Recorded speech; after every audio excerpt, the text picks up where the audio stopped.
quand je vois ces résultats, moi, je suis stomaquée par le fait que, pour moi, c'est un vrai séisme. C'est un vrai séisme. Tout le monde le dit, hein. Tout le monde le dit depuis le début de la soirée, rassurez-vous. Oui, mais ça veut dire quoi? On parle du peuple français. Vous voyez, c'est pas l'EFN avec des xénophobes, des racistes, etc. C'est le peuple français qui ne fait plus confiance à la parole politique. Et que ça soit l'UMP, que ça soit le Parti Socialiste, vous avez vu un peu la Bérésina. Moi, je trouve qu'on a assez bien résisté, nous, au niveau d'Europe Écologie.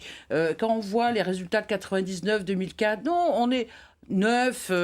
9,5, moi j'ai fait 9,6, enfin bon, on attend les résultats définitifs. Mais moi, ce qui m'inquiète, c'est d'une part, quelle image on va donner au Parlement européen? La France met en avant Marine Le Pen, le Front National. Je ne sais pas si vous vous rendez compte, alors que la France jouait un rôle très important avec l'Allemagne pour la construction de l'Europe. Déjà, un signal où on est complètement has-been. Est-ce que ça va affaiblir la France et est-ce que ça va freiner la construction de l'Union, selon vous? Alors, on sait que l'Union est d'abord l'œuvre de compromis entre la droite et la gauche avec les écologistes. Moi, je pense que le Front National ne fera même pas un groupe. Parce que quand on voit ce qui se passe... Ils ont 23 à 25 sièges selon les estimations. Méfiez-vous, il faut 7 pays pour faire un groupe et il faut 25 députés. Donc, personne, et avec l'UKIP qui est en Angleterre... Néanmoins, même en l'absence de groupe. Bon, alors, s'ils n'ont pas de groupe, ils ont beaucoup moins de moyens d'expression. Et jusqu'à présent, c'est ce qu'a dit M. Taravella, qui est un député européen belge. On l'a vu avec Nora il y a un instant. Ils n'étaient jamais là, si ce n'est à Strasbourg, pour toucher leur indemnité. C'est l'échec des politiques à faire aimer l'Europe. Alors, pour moi, il y a plusieurs échecs. Premier échec, c'est l'échec de la France. C'est l'échec du parti de gouvernement qui n'a pas su montrer en quoi l'Europe pouvait justement relancer la machine économique. François Hollande a toujours été très en retrait. Nous n'avons pas vu l'OCDE, arrête pas de les engueuler, le FMI. Je vous signale que François Hollande n'a jamais montré...